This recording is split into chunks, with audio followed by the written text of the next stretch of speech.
Yo, so Gail here, and the lights are on, and the flame is really burning. There'll be a little roll of my drum with the tablet sitting on it, and the music doth play. I call this one Dandelion Heaven, and I'm going to come and read to you the lesson for today.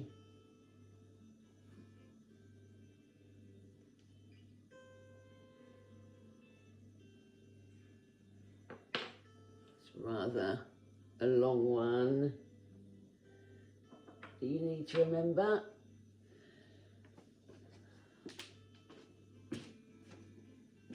to choose a time for your long practice period.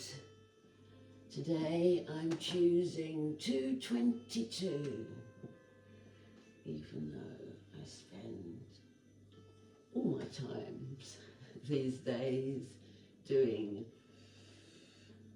what the Holy Spirit asks. So this is a really nice one.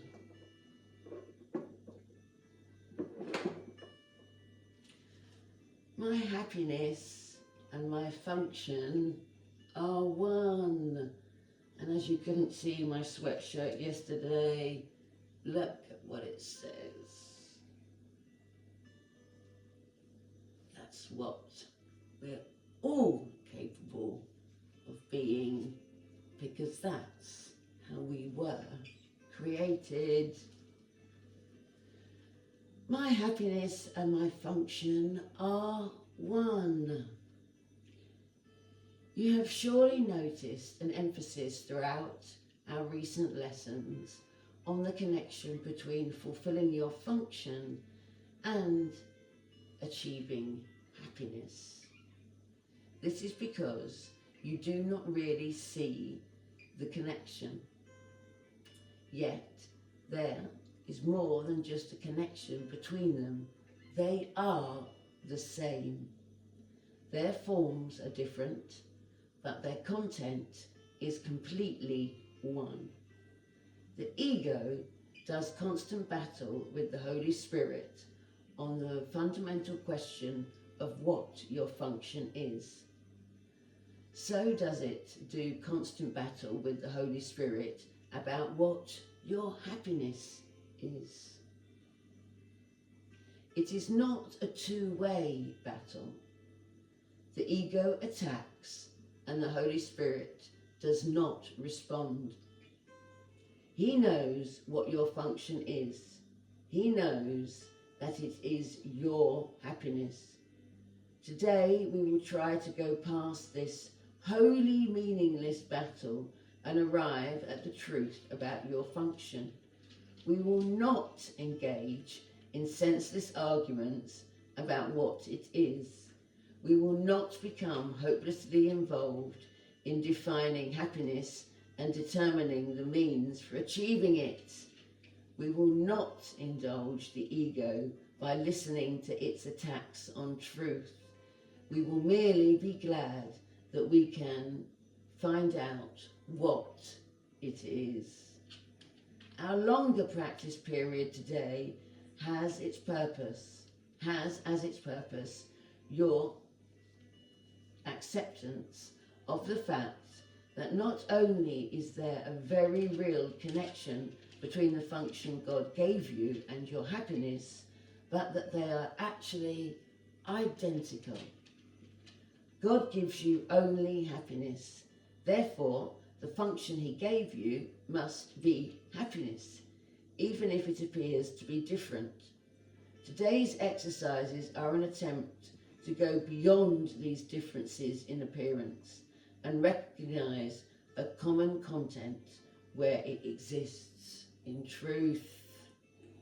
Begin the 10 to 15 minute practice period by reviewing these thoughts.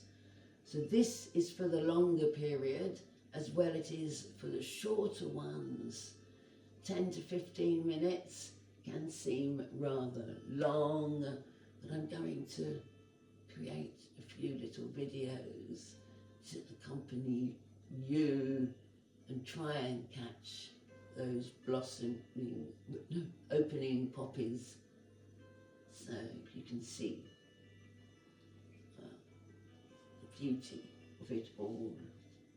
So for today, we simply review. God gives me only happiness. He has given my function to me.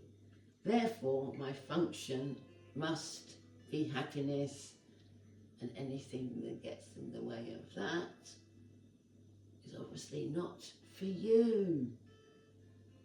Hey, Cookie. Yeah, you're always happy. Wacky dog tail. Yes, yes. Try to see the logic in this sequence, even if you do not yet accept the conclusion. It is only if the first two thoughts are wrong that the conclusion could be false. Let us then think about the premises for a while as we are practicing. The first premise is that God gives you only happiness.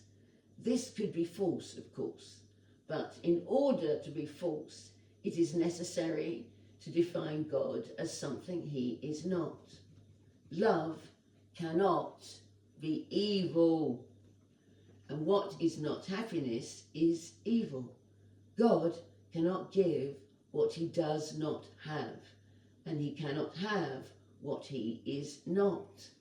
Unless God gives you only happiness, he must be evil. And if this definition of him you are, and if this is the definition of him you are believing, if you do not, and this is the definition of him you're believing, if you do not, you have to come here, Cookie, if you want. Come on there. Space for you too. Come on.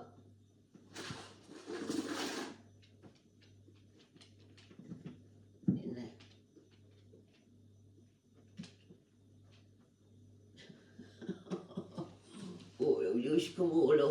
There we are. We're trying to read this though. No kisses, no kisses, no kisses, no kisses.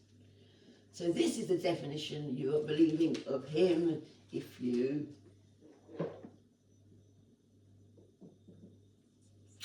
and it is this definition of him you are believing if you do not accept the first premise. Yuki, I am happy doing this.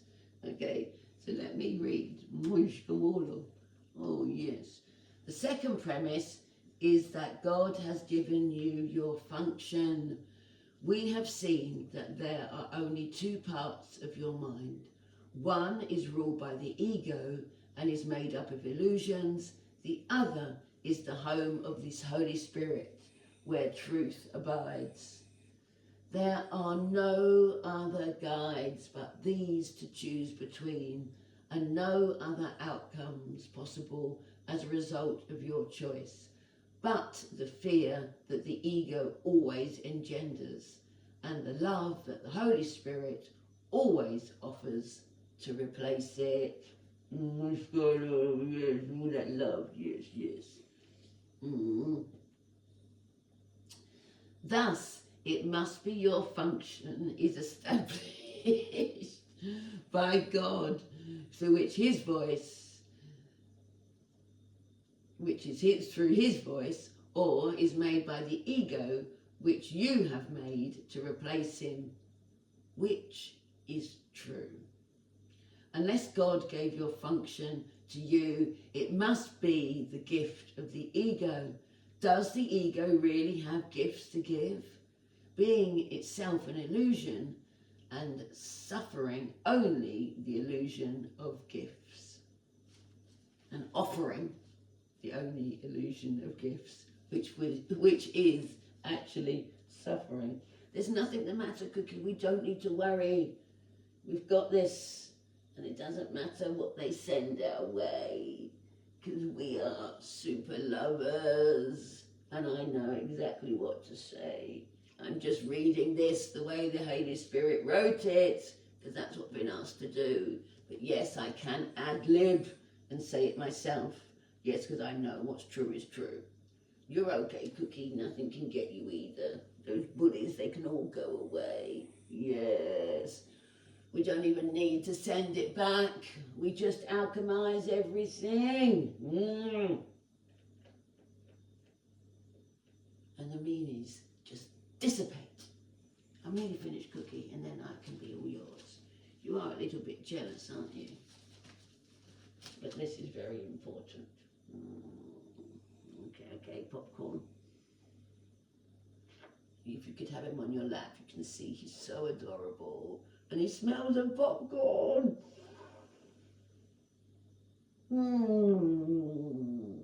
My gift from God, that's all. And Cookie, now I've lost my track. Where were we?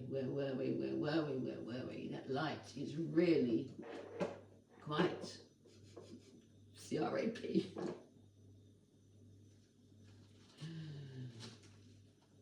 It's a very long one today. So does the ego really have gifts to give, being itself an illusion and offering only the illusion of gifts? So I rule out here, you really need to be careful when people offer you gifts. You do not need or have to accept everything just because of someone's supposed generosity. Lots of things in this life come with hidden attachments, and some of us that are quite naive do not really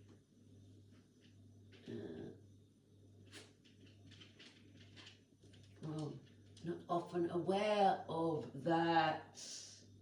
But I stand here a bit like Bodhisattva before an army of angels, and it's not me that needs the protection. I'm going to stand up and speak with clarity and a better articulation, because it seems that I'm under attack to stop me with the most important thing. And when your voice has been anointed, hey Cookie, I'm going to use it. We've nearly finished. So think about this during the longer practice period today. Think also about the many forms the illusion of your function has taken in your mind, and the many ways in which you tried to find salvation under the ego's guidance. Did you find it? Were you happy? Did they bring you peace? We need great honesty today. Remember the outcomes fairly, and consider also whether it was even reasonable to expect happiness from anything the ego ever proposed. Yet the ego is the only alternative to the Holy Spirit's voice. And when you have an alien ego, well, they can be incredibly strong, but God did not create evil. So this goes for everyone. The thing standing in front of you can appear as evil as it likes. But if you blast its ego, then all the evil is out of sight. Even the devil is just lived backwards.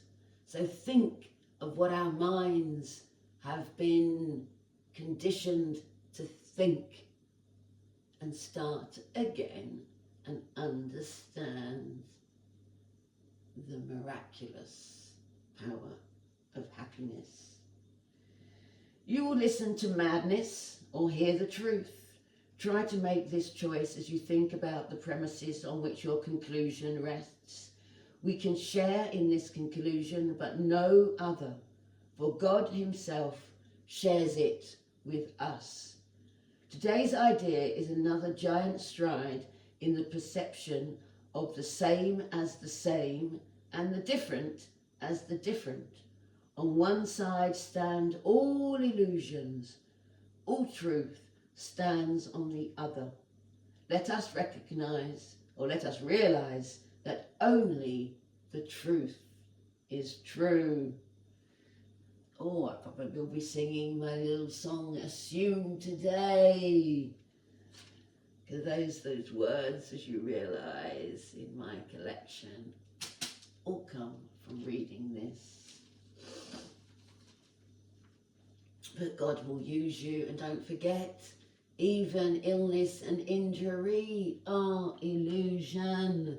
If you haven't noticed while I'm filming, my legs have got longer.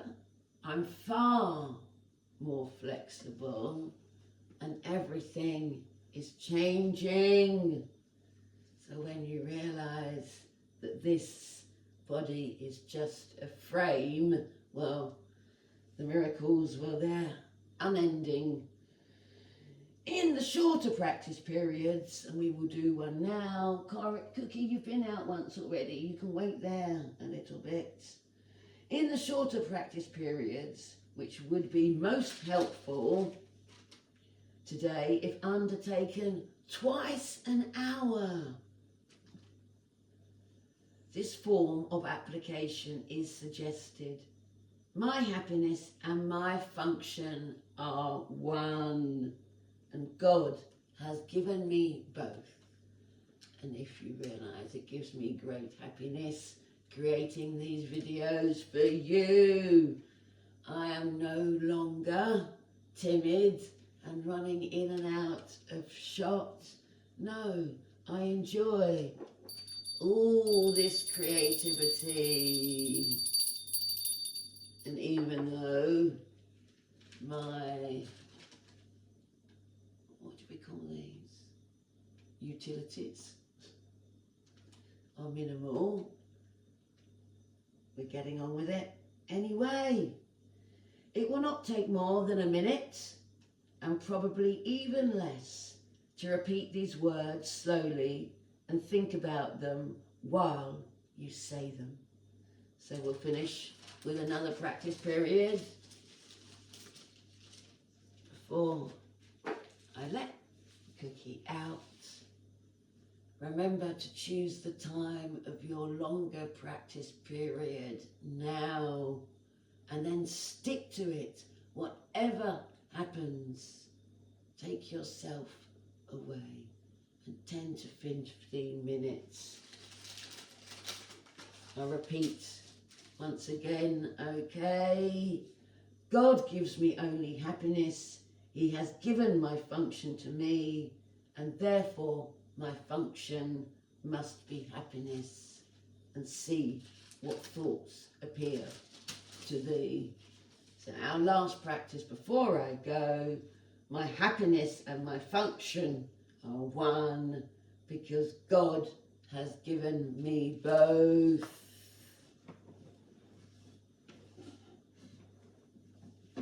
And the message as I bow.